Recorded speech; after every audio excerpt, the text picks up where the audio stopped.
Hello students, welcome back. We're going to continue where we left off last. We were discussing the three functions of the circulatory system: transport, protection, and regulation. We covered transport in the last lecture. Now let's start our discussion on protection. As with transport before, there are many ways in which the circulatory system protects us. However, in this lecture, we'll only discuss three of them. Let's start on the first one. The first method of protection is going to be protection from biological agents and their products. These biological agents can be either foreign agents or domestic agents. The foreign agents include things like bacteria and their products, which are toxins, viruses, and parasites.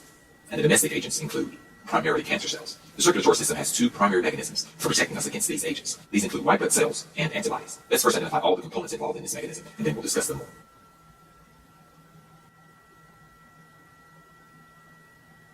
Here we identify the biological agents that can harm us. We have bacteria and their toxins, parasites, and viruses. These are our foreign agents. And the domestic one, the one that comes from within our body, is going to be cancer. We must have mechanisms in place to destroy these biological agents and their components. And this is done using white blood cells and antibodies. Let's indicate those here.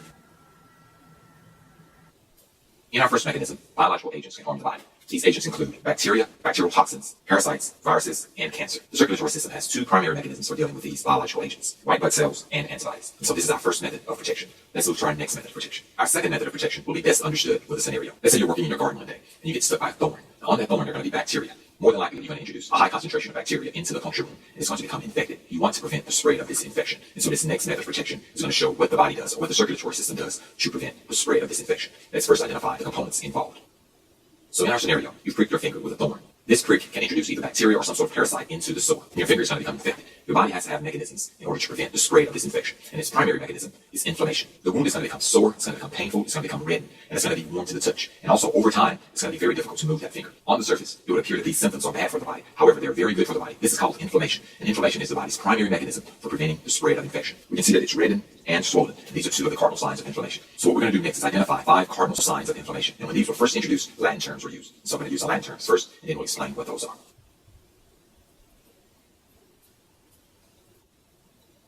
Shown here are the 5 cardinal signs of inflammation. The first one is dolor, which is pain. You have pain because there's lots of fluid going into the area, swelling the area and causing a stretching of the pain receptors. The second one is functionalisa. This is loss of function. You have loss of function because in order to kill the pathogen or in order to kill the microbe, lots of damage is done to the tissue. The third one is going to be calor, heat. And this is because blood is bringing lots of chemicals and fluid to the area, and lots of catabolism is taking place to destroy the microbes. The fourth one is tumor, which is just simply swelling. Again, lots of chemicals like cytokines, red blood cells, white blood cells. A lot of blood and fluid is going into that tissue in order to facilitate the killing of the pathogen. And the last one is rubor, or redness. Again, just because there's simply lots of red blood cells in this area. And so these are the 5 cardinal signs of inflammation. And the inflammation is taking place to prevent the spread of infection. And so this is our second protection function. Let's move to our final protection function. Our third and final protection function deals with the loss of blood and the mechanism that the body utilizes to prevent blood loss. When we encounter an injury, our blood vessels can become torn or damaged, and this results in the loss of blood. We're going to see in this protection function what the body does to close these blood vessels. Let's first identify the problem.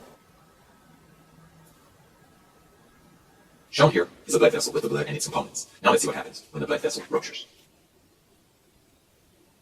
So in this situation, we have blood loss. So the body has mechanisms in place to decrease the amount of blood that's lost during vessel rupture and to also repair the vessel. Let's first illustrate what happens here.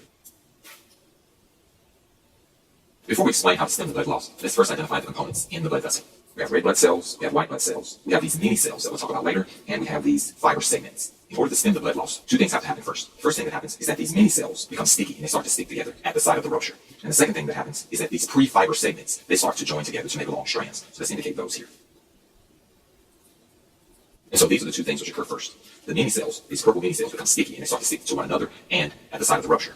And the pre-fiber segments join together to become long strands. In order to prevent excess blood loss, the first thing that happens is that the blood vessel itself constricts, it becomes smaller, and this decreases the amount of blood that even reaches the opening. So let's show that here. This is the first mechanism to stop blood loss. The second thing that happens is that these mini cells start to stick together to one another and at the site of the rupture. Let's indicate that here. These mini cells stick together to temporarily plug the hole. However, this temporary fix is not enough to stop blood loss. A third step needs to take place. These pre-fiber segments go to the site of the rupture, cross-link to one another and to the mini cells. And as you can see here, these long fibers cross-link with one another to make a stronger closure of the opening. When the last step happens, not only do these fibers cross-link, but then they tighten to close the opening. Let's indicate that one here.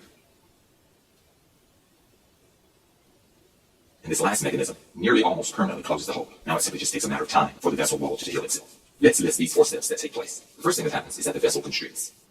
The second thing that happens is that these mini cells plug the hole. The third thing that happens is that the fibers cross-link with one another. The fourth step that takes place is that these fibers constrict to pull the opening closed.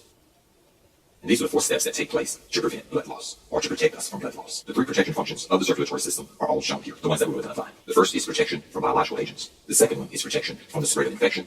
And the third one is protection from blood loss. Remember, we're identifying 3 functions of the circulatory system: transport, protection, and regulation. We've covered transport, we've covered protection. In the next lecture, we'll cover regulation. So this concludes our discussion of the protection function of the circulatory system. It also concludes this lecture. Hope that you've learned a lot.